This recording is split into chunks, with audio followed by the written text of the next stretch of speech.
Assalamualaikum warahmatullahi wabarakatuh. Perkenalkan nama saya Vanessa Haris Siregar dari 2D. Baiklah di sini saya memahami mengenai pramuka. Pramuka adalah organisasi atau gerakan kepanduan yang menjadi wadah pendidikan kepramukaan di Indonesia. Kalau dalam dunia internasional, pramuka disebut dengan istilah kepramukaan atau Boy Scout. Pramukaan memiliki sebuah sebutan untuk para anggota seperti pramuka siaga, pengalang, penegak, dan pendega.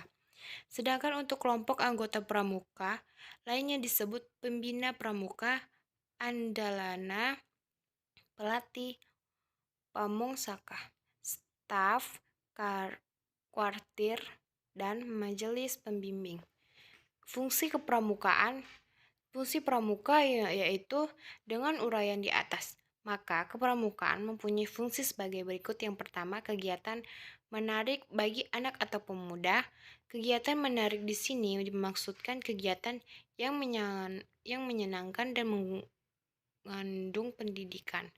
Karena itu, permainan harus mempunyai tujuan dan aturan permainan. Bukan kegiatan yang hanya bersifat hiburan saja. Fungsi pramuka itu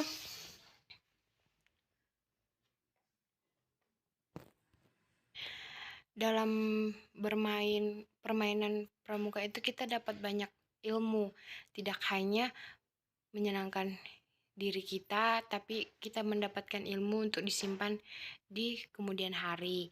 Yang kedua, pengabdian bagi orang dewasa. Bagi orang dewasa, kepramukaan bukan lagi permainan tetapi sudah tugas yang memerlukan keikhlasan, kerelaan, dan pengabdian. Orang dewasa ini mempunyai kewajiban untuk secara sukarela berbakti dirinya demi suksesnya pencapaian tujuan organisasi.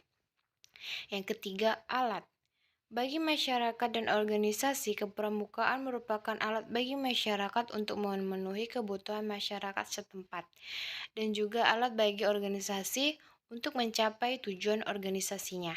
Selanjutnya, fungsi gerakan pramuka. Gerakan pramuka bertujuan mendidik anak-anak dan pemuda Indonesia dengan prinsip, dasar, dan metode kepramukaan yang pelaksanaannya disesuaikan dengan keadaan, kepentingan, dan perkembangan bangsa dan masyarakat Indonesia dengan tujuan agar anggotanya menjadi manusia yang berkepribadian, berwatak luhur, serta tinggi mental, moral, budi pekerti, dan kuat meyakinkan beragamnya. Yang kedua, anggotanya menjadi manusia yang tinggi kecerdasan dan keterampilan. Anggotanya menjadi manusia yang kuat dan sehat fisiknya. Yang keempat, anggotanya menjadi manusia yang berjiwa Pancasila, setia dan patuh kepada negara Republik Indonesia, sehingga menjadi anggota masyarakat yang baik dan berguna, yang sanggup dan mampu menyelenggarakan pembangunan bangsa dan negara. Dan yang selanjutnya, strategi gerakan pramuka. Strategi gerakan pramuka yang pertama, meningkatkan jumlah dan mutu satuan pendidikan kepramukaan. Yang kedua, meningkatkan jumlah dan mutu peserta didik. Ketiga, meningkatkan jumlah dan mutu tenaga pendidik. 4. Memperbarui kurikulum pendidik kepramukaan. Meningkatkan saran atau prasarana pendidikan. Menempatkan organisasi, sistem manajemen, dan sumber daya. Meningkatkan pelaksanaan berbagai program gerakan pramuka.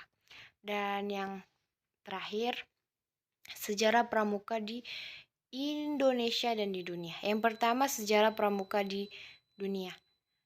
Pada tahun 1912, Baden Powell bersama adik perempuannya Agnes mendirikan organisasi pramuka untuk wanita bernama Girls Guides.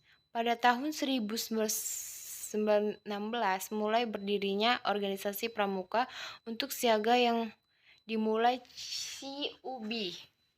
Dan pada tahun 1918 kemudian organisasi Reverse Court yang bergerak untuk kelompok remaja berusia 17 tahun, Baden-Powell, kembali mempublikasikan bukunya Referring to Success pada tahun 1922 yang berbicara tentang seorang pemuda yang mendayung perahu sampainya menjadi pantai kebahagiaan.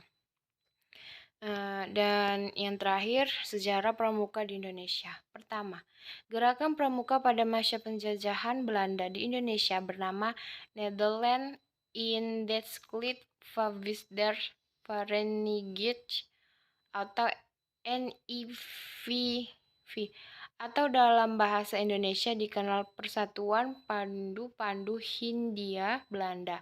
Setelah Sumpah Pemuda, kegiatan pramuka semakin digemari sehingga terbentuknya Pandu Pemadu Sumatera pada tahun 1930 dan pada tahun 1931 berdirinya persatuan antara Pandu Indonesia. Baiklah, sekian dari itu yang saya dapat berikan. Saya akhiri. Assalamualaikum warahmatullahi wabarakatuh.